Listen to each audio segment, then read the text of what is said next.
शुभ दुपार मैत्रिणींनो. कसे आहेत सगळे, बरे आहेत ना? तर मी परवा एक व्हिडिओ टाकला होता ना मैत्रिणींनो, की घर सांभाळून मुलं सांभाळून मी दिवसाला 500 कमवते, कधी 400 कमवते. तर मला भरभरून म्हणजे व्ह्यूज पण आल्या, कमेंट पण आल्या आणि बऱ्याच ताईंनी मला कमेंटमध्ये सांगितलं मैत्रिणींनो, की तुमचे विचार खूप छान आहेत ताई आणि तुम्ही खूप छान सांगितलं. पण ज्या काय कोण मैत्रिणी आहेत ना, जर त्यांचं मन दुखवलं असेल, की बाबा ही स्वतः कमवते आणि आम्हाला पण असं सांगते, पण असं काय समजू नका मैत्रिणींनो.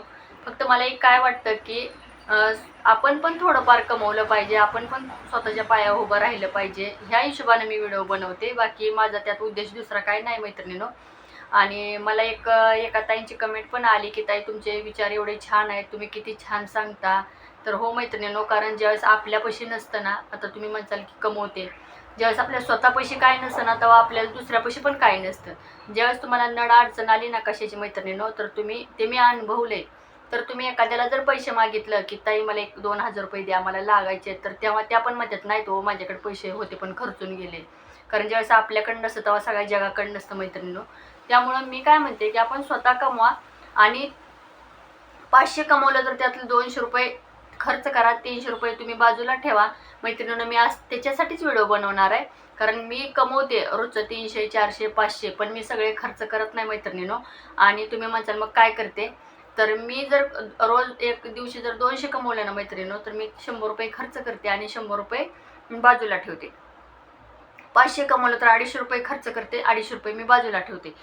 तर मी म्हणजे बाजूला ठेवते म्हणजे नेमकं काय करते, असं तर पैसे राहत नाहीत, मान्य आहे. घरात आपण जरी कुठं तर दडवून ठेवलं तर ते काय नडचं अडचण आली की आपण ते पैसे काढतो आणि खर्च करतो.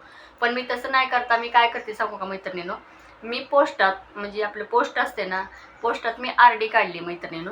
मी महिन्याला आर डी 1000 रुपये भरायची. 5 वर्ष मी आर डी भरायची. 5 वर्ष ती पैसे भरल्यानंतर मला ना त्याचं 5 वर्षानंतर त्याचं व्याज आणि माझी मुद्दल ते मला भेटायचं. ते एकदम पैसे भेटले की मी त्यात काहीतरी एखादा डाग करून ठेवायची. नंतर ती आर डी संपली मी परत दुसरी आर डी काढायची. अशी मी इन्व्हेस्टमेंट करत गेली. आणि असं म्हणजे आणि त्यांचा आणि माझा, आता तुम्ही म्हणसाल की तू म्हणजे आर डीच नुसती काढते का? तर हो मैत्रिणींनो, मी बिशी वगैरे असलं काही लावत नाही. कारण बिशी जर लावली तर शेवटचा हप्ता वगैरे आला तर खूप म्हणजे त्रास होतो. कारण बायका थोड्या द्यायला कानकून करतात आणि बिशीत काय पैसे वाढवून येत नाहीत. त्यामुळं आपण इन्शुरन्स काढला किंवा पोस्टामध्ये पैसे आर डी जर भरली तर आपल्याला पैसे वाढवून येतात मैत्रिणींनो. आणि त्याचा आपल्याला काहीतरी थोडा फायदा होतो. आणि अशी तर बचत आपण करायला गेलो तर होत नाही. त्यामुळं महिन्याला आरी पडून आपण पोस्टात किंवा बँकेत पैसे भरायचे. 5 वर्ष भरायचे. 5 वर्षानंतर आपली मुद्दल आणि आपलं व्याज आपल्याला भेटतं आणि त्याचा काहीतरी एखादा डाग करून ठेवायचा. नाही तुम्ही डाग केला तर त्याचं काहीतरी एखादी पावती वगैरे करून बँकेत ठेवायची. ती पण आपल्या उपयोगी येते. उद्या आपण काय खरेदी करायला गेलो तर दुसऱ्याला द्या म्हणण्यापेक्षा कमी पडल्यावर आपण आपलं स्वतःचे पैसे काढून आपण ती वस्तू घेऊ शकतो मैत्रिणीनं. आणि म्हणजे मी तुम्हाला सांगते, की मी पैसे म्हणजे कमवते मी पैसे, तर ते कमवलेल्या पैशाचं मी काय करते. मी आर डी काढते. माझ्या 2-3 आर ड्या निघाल्यात मैत्रिणींनो 5-5 वर्षाच्या.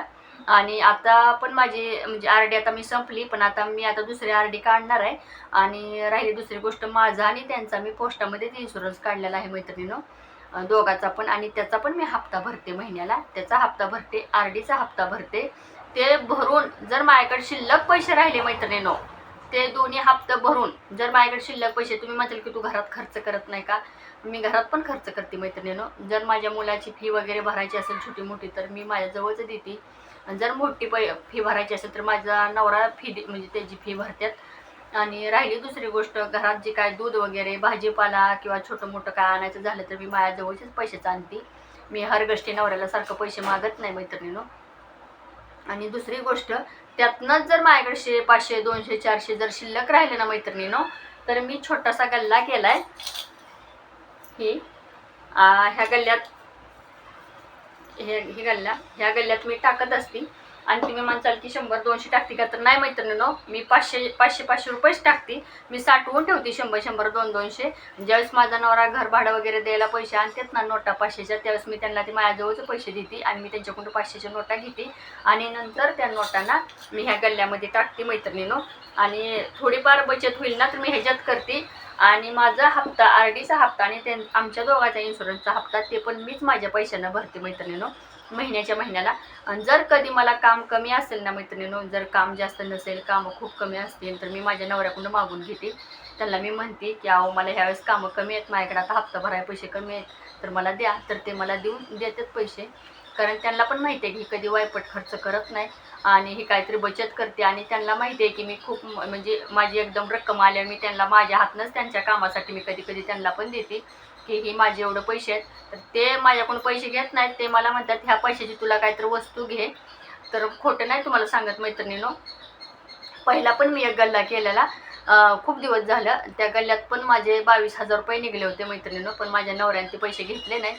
त्यावेळेस सोनं खूप स्वस्त होतं, तर त्याने मला ना अर्ध्या तोळ्याचे वेल करायला लावले कानातल्याचे. त्याला मला म्हणले तुझे पैसे आहेत, तू बचत करून ठेवले, तर तू त्याचं कानातलं कर. तर मी त्याचे वेल केले मैत्रिणीनो अर्ध्या तोळ्याचे. त्यावेळेस 20,000चे वेल, आज अर्धा तोळा केवढ्याचा झाला तुम्हाला माहिती आहे, किती सोनं वाढले. आणि अजून एकदा मी गल्ला केला होता मैत्रिणीनो, असाच 10, 20, 30 रुपये जेवढे बचत होईल तेवढी टाकायची. त्यात माझे 13,000 रुपये निघले होते मैत्रिणीनो. तर हे 3.5 ग्रॅमचं कानातलं मी त्यावेळेस 12,500चं घेतलं आहे. आज ह्याची 40,000 रुपये किंमत झाली मैत्रिणीनो. मी असे इन्व्हेस्टमेंट करते, मी साड्यात वगैरे पैसे खर्च करत नाही मैत्रिणीनो. माझ्याकडे जास्त साड्या नाहीत, ठराविकच साड्या आहेत, ठराविकच ब्लाऊज आहेत. फक्त मी जास्त करून काय करते मैत्रिणीनो, मी फक्त सोनं घेते. थोडं 1 ग्रॅम असू द्या, अर्धा ग्रॅम असू द्या, मी सोनं घेते आणि सोन्याचंच इन्व्हेस्टमेंट करत राहते. आणि थोडंफार पैसे जर माझ्याकडे जास्त असले तर तुम्हाला माहितीच आहे की मी माझा इन्शुरन्स आणि माझी RD मी दोन्ही हप्ता भरते. ते हप्ता भरून राहिलेले पैसे मी गल्ल्यात टाकते. ती गल्ला फोडल्यानंतर मी एखादी त्याची वस्तू घेते मैत्रिणीनो. त्यामुळं ना माझी म्हणजे मला काम करायला उत्साह येतो की माझ्या पैशात मला काहीतरी डाग होतो. आणि मला खूप त्याचा अभिमान आणि खूप आनंद वाटतो की हे माझ्या पैशाचं आहे. आणि मी सतत त्यांना दाखवत असते की ही माझ्या कानातला आहे ना, तो 12,000चा आहे, आज 40,000 त्याची किंमत झाली. म्हणजे मला एक असं वाटतं की बाबा आपण काहीतरी करतोय तर त्याचा काहीतरी फायदा होतोय मैत्रिणींनो. त्यामुळे मी तुम्हाला सांगते की काहीतरी बचत करा, काहीतरी काम करा, घर बसल्या काहीतरी थोडंसं कमवा. आणि आपल्या स्वतःचं पैशाचं आपण स्वतः ज्यावेळेस वस्तू आणतो ना, त्याचा अभिमान एक वेगळाच असतो मैत्रिणींनो. तुम्हाला जर माझा व्हिडिओ आवडला असेल तर जरूर सबस्क्राईब करा, लाईक करा, कमेंट करा. आणि मैत्रिणींनो राग मानून घेऊ नका, कारण मी त्यातनं गेलेले आहे मैत्रिणींनो. कारण मला माहिती आहे ज्यावेळेस आपल्याकडं नसतं तेव्हा आपल्याला कोणी मदत करत नाही मैत्रिणींनो. त्यामुळं 4 पैसे आपण कमवा आणि स्वतः 4 पैसे साठवून ठेवायला शिका. आणि जर माझा व्हिडिओ आवडला असेल तर जरूर सबस्क्राईब करा. धन्यवाद.